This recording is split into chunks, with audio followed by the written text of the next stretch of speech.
warahmatullahi wabarakatuh. Nama saya Feby Mufidah, guru kelas di Min 4 Buleleng.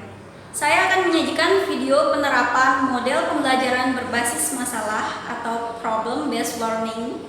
Namun sebelumnya jangan lupa untuk klik tombol like, subscribe, share, dan komen. Semoga video ini dapat bermanfaat bagi kita semua. Wassalamualaikum warahmatullahi wabarakatuh. Assalamualaikum warahmatullahi wabarakatuh. Apa kabar anak-anak? Nah, alhamdulillah pada pagi hari yang cerah ini kita bisa berkumpul dalam pembelajaran tematik. Sebelum memulai pembelajaran, seperti biasa, mari Ibu minta satu orang anak ketua kelas Ananda Fahri untuk memimpin doa.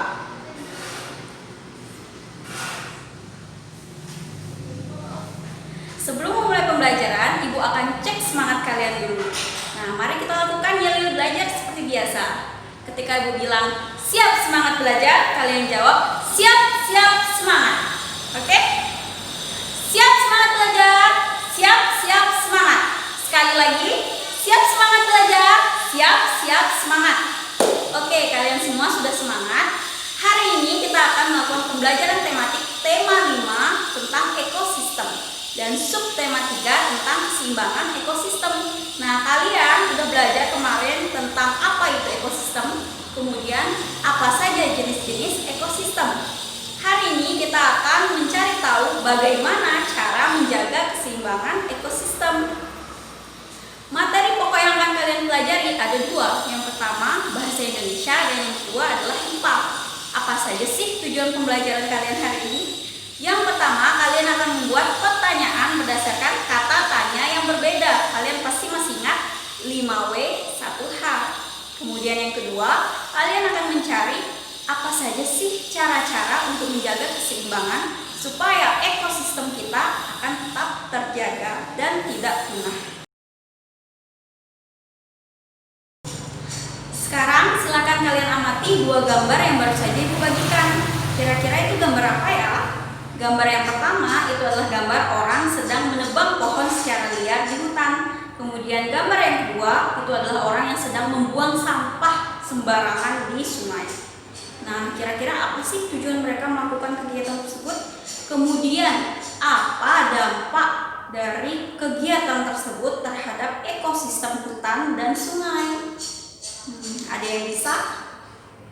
Oke, Dinia, jawabannya apa? Ya, bagus sekali Dinia. Jadi dampak dari dua kegiatan tadi itu merupakan dampak yang sangat negatif dan dapat merusak ekosistem hutan dan ekosistem sungai. Ibu memberikan kesempatan kepada kalian untuk bertanya mengenai dua gambar yang sudah kalian amati tadi. Silahkan. Ya, Gaida. Oke. Jadi pertanyaannya bagus sekali. Pemerintah itu memiliki wewenang untuk melakukan upaya pencegahan dari penebangan secara liar dan pembuangan sampah di sungai secara sembarangan.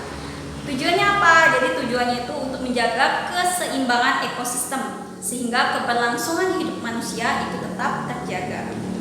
Selanjutnya, Ibu minta kalian untuk membuat kelompok-kelompok kecil sesuai dengan daftar yang sudah Ibu bagikan. Jadi satu kelompok itu terdiri dari 5 orang siswa.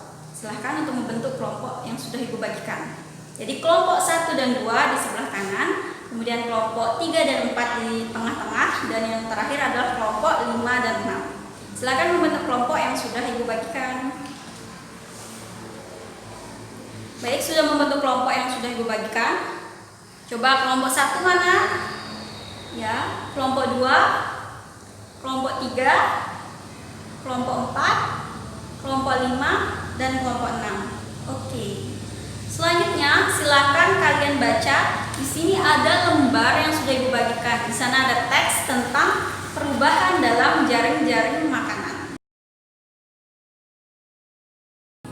Setelah kalian tadi membaca tentang perubahan jaring-jaring makanan, kalian pasti sudah mengetahui apa saja makhluk hidup yang terlibat dalam rantai makanan pada ekosistem sawah.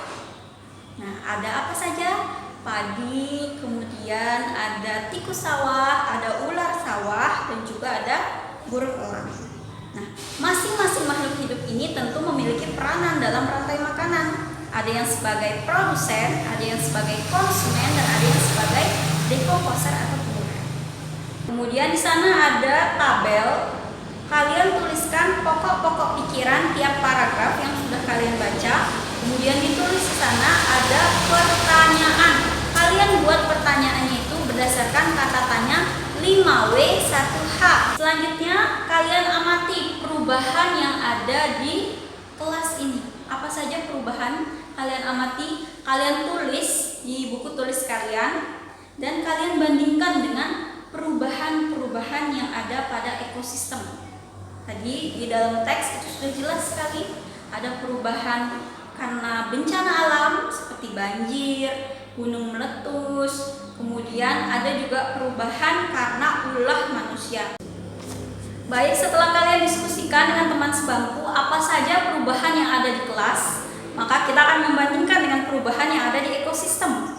Misal nih, perubahan yang ada di kelas, tadi Dina menyampaikan ada teman yang membuang sampah sembarangan, itu sampahnya menumpuk, maka dampaknya terhadap kalian adalah kalian merasa tidak nyaman karena ada sampah yang menumpuk. Begitu pula pada suatu ekosistem, ketika ada perubahan yang drastis, perubahan yang tiba-tiba yang berdampak besar terhadap suatu ekosistem, maka makhluk hidup yang ada di ekosistem tersebut akan merasa terganggu. Selanjutnya silakan kalian buka lembar kerja yang tadi Ibu berikan. Di situ kalian tuliskan skenario perubahan yang terjadi dalam suatu ekosistem. Misalnya dikarenakan ulah manusia atau dikarenakan dengan bencana alam. Itu kalian tulis. Kemudian kalian cari apa sih akibat perubahan-perubahan itu terhadap keberlangsungan jaring-jaring makanan. Jadi kalian sudah menulis tadi apa saja perubahannya yang ada di kelas, kemudian dibandingkan dengan perubahan yang ada di ekosistem, dan kalian menulis skenario perubahan juga sudah bagus sekali. Ibu minta sekarang kalian secara berkelompok itu membuat diagram perubahan, ada di lembar kerja. Silakan kalian buka. Situ kalian tuliskan nama ekosistem, kalian pilih salah satu ekosistem saja yang kalian inginkan. Kemudian penyebab perubahannya apa, kalian juga pilih. Dan kalian buat diagram perubahan jaring-jaring makanan yang terjadi. Bisa kalian tambahkan gambar untuk mendukung isi diagram kalian. Silakan, semangat anak-anak. Silakan masing-masing kelompok untuk menyiapkan presentasi di depan kelas. Bagi kelompok yang menyimak, silakan kalian siapkan tanggapan terhadap hasil presentasi teman kalian. Baik, semua kelompok sudah berpartisipasi dalam presentasi tentang diagram perubahan yang sudah kalian buat. Hasil kalian diskusi itu sudah sangat bagus dan benar. Kita sudah belajar tentang perubahan-perubahan yang ada pada jaring-jaring makanan. Ternyata berdampak pada makhluk hidup yang ada dalam ekosistem tertentu. Nah, tadi ada 2 kegiatan di awal. Yang pertama ada apa? Penebangan secara liar. Apa dampaknya terhadap ekosistem tadi? Akhirnya hutan menjadi gundul, kemudian terjadi tanah longsor dan banjir. Alhasil, hewan-hewan yang menempati ekosistem tersebut bisa terganggu. Bahkan kalau misalnya ekosistem tersebut sudah rusak, maka hewan-hewan yang menempati ekosistem tersebut bisa mati, bahkan punah. Kalian tuliskan pengalaman dan pengamatan tentang lingkungan sekitar. Ada 3 paragraf yang harus kalian tulis. Untuk kesimpulan pembelajaran hari ini, bahwa adanya perubahan pada jaring-jaring makanan, perubahan pada suatu ekosistem tentu akan berpengaruh terhadap masing-masing makhluk hidup yang menempati ekosistem tersebut. Oleh karena itu, kita harus menjaga keseimbangan ekosistem sehingga keberlangsungan hidup kita itu akan tetap terjaga dengan baik. Semoga pembelajaran hari ini menyenangkan dan bisa memberikan ilmu yang bermanfaat bagi kalian. Wassalamualaikum warahmatullahi wabarakatuh.